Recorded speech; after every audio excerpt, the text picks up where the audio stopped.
Hello everyone, welcome back to the channel study with Radha.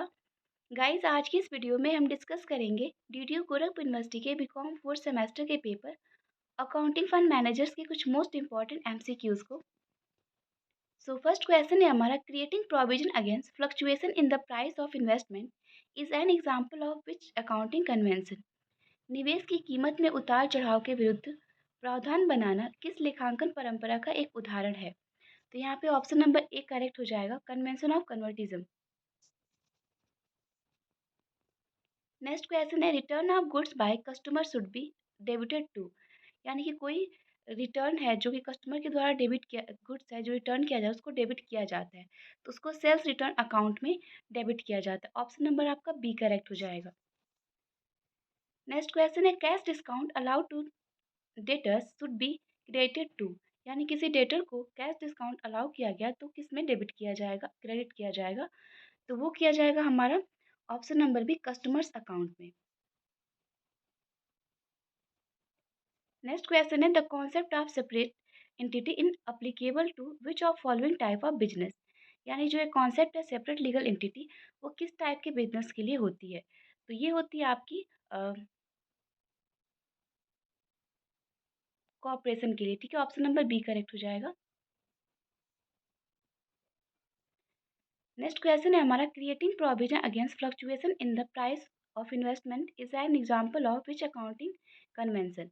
यानी कि निवेश की कीमत में उतार चढ़ाव के विरुद्ध प्रावधान बनाना किस लेखांकन परंपरा का एक उदाहरण है। तो ये आपका कन्वेंशन ऑफ कन्वर्टिज्म, यानी कि ऑप्शन नंबर ए।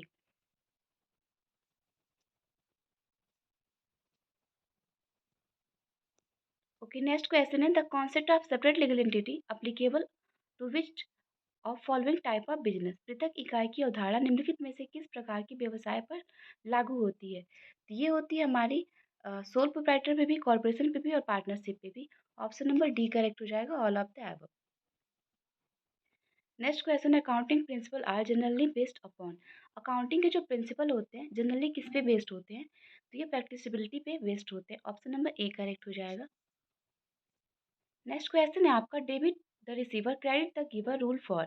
जो डेबिट द रिसीवर और क्रेडिट द गिवर रूल है वो है, तो वो है जो आपका पर्सनल अकाउंट का। ठीक है, ऑप्शन नंबर बी करेक्ट हो जाएगा। नेक्स्ट क्वेश्चन है, managerial accounting information is generally prepared for. प्रबंधकीय लेखांकन जानकारी आमतौर पर तैयार की जाती है, तो ये तैयार की जाती है आपकी मैनेजर्स के द्वारा। ऑप्शन नंबर सी करेक्ट हो जाएगा। नेक्स्ट क्वेश्चन है आपका, true and fair profit and loss account of a company known by. किसी कंपनी का सच्चा और उचित लाभ और हानि खाता जानते हैं, तो ये जाना जाता है हमारा preparing trading and profit and loss account. यानी कि प्रॉफिट एंड लॉस अकाउंट और ट्रेडिंग अकाउंट के थ्रू इस बात का पता लगाया जा सकता है। तो ऑप्शन नंबर डी करेक्ट हो जाएगा। नेक्स्ट क्वेश्चन है, विच one of the following item would fall under the definition of liability.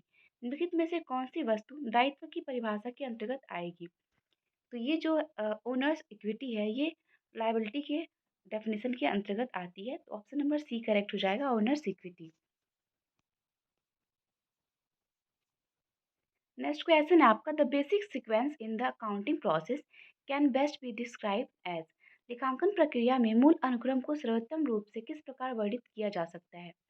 तो इसका आंसर जो है वो ऑप्शन नंबर डी करेक्ट हो जाएगा, transaction, then source document, journal entry, ledger account and trial balance. ये जो है ये बेसिक सीक्वेंस होता है।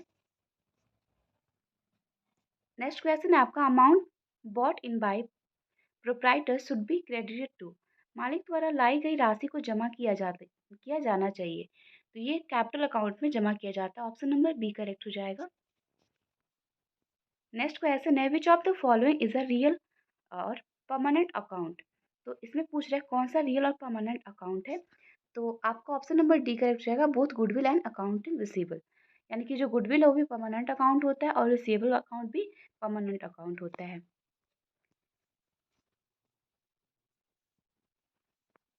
नेक्स्ट क्वेश्चन है आपका, which of the following errors will be disclose in the preparation of the trial balance. Trial balance की तैयारी में निम्नलिखित में से कौन सी त्रुटि का खुलासा किया जाएगा। तो इसमें कुछ त्रुटियां दी हुई हैं, ये बताना है कि कौन सा ट्रायल बैलेंस की तैयारी में इसका डिस्क्लोज किया जाता है, यानी कि खुलासा किया जाता है। तो आपका ऑप्शन नंबर सी करेक्ट हो जाएगा। Posting only the debit proportion of the particular journal entry, यानी कि किसी पर्टिकुलर जर्नल एंट्री में जो डेबिट पोर्शन को पोस्टिंग की गई रहती है उसका खुलासा किया जाता है। नेक्स्ट क्वेश्चन है आपका, management accounting provide in valuation service to management is performing. प्रबंध लेखांकन में निष्पादन की अमूल्य सेवाएं प्रदान करता है। तो ये आपका ऑप्शन नंबर बी करेक्ट हो जाएगा, interpreted financial data. Next question है आपका, if closing stock appear in trial balance is should be.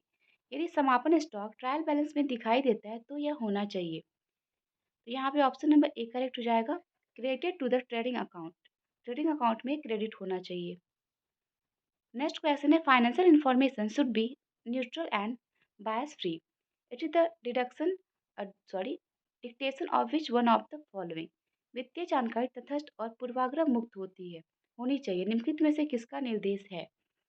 तो ये जो है यहाँ पे ऑप्शन नंबर सी करेक्ट हो जाएगा, ऑब्जेक्टिविटी कॉन्सेप्ट का। ठीक है, नेक्स्ट क्वेश्चन है आपका, which of the following statement is not an objective of financial reporting. निम्नलिखित में से कौन सा कथन वित्तीय रिपोर्टिंग का उद्देश्य नहीं है। तो आपका ऑप्शन नंबर बी करेक्ट हो जाएगा, providing information regarding policy of organisation, यानी कि ऑर्गेनाइजेशन की पॉलिसी के का इंफॉर्मेशन प्रोवाइड कराना। नेक्स्ट क्वेश्चन है आपका, a company's telephone bill consisting of rupees 200 monthly base amount plus long distance discharges would be classified as a. Company किसी company के टेलीफोन बिल में 200 रुपये मासिक आधार राशि और लंबी दूरी का शुल्क शामिल होगा, इस प्रकार वर्गीकृत किया जाएगा। तो ये जो है ये आपका सेमी वेरिएबल कॉस्ट होगा। ऑप्शन नंबर आपका डी करेक्ट हो जाएगा। नेक्स्ट क्वेश्चन है, a book containing a chronological record of business transaction and original record. एक पुस्तक जिसमें व्यापार लेन देन और मूल रिकॉर्ड का कालानुक्रमिक रिकॉर्ड होता है। तो अगर कालानुक्रमिक रिकॉर्ड की बात करें, यानी कि क्रोनोलॉजिकल रिकॉर्ड की बात करें, तो वो जर्नल एंट्री में होता है। तो ऑप्शन नंबर ए करेक्ट हो जाएगा, journal. Next and last question है आज का, which of these item would be counted for as an expense. निम्नलिखित में से किस मद को व्यय के रूप में शामिल किया जाएगा। तो यहाँ व्यय की बात कर रहा है, तो ऑप्शन नंबर डी करेक्ट हो जाएगा। ठीक है, payment of current period rent. ठीक है, ये जो आपका है वो एक्सपेंस अकाउंट है कि आइटम के रूप में जाएगा। तो ये थे हमारे आज के सारे क्वेश्चन। आई होप आपको सारे क्वेश्चन समझ में आए हो। मिलते हैं नेक्स्ट वीडियो में कुछ और इंपॉर्टेंट क्वेश्चंस के साथ। Thank you, have a good day.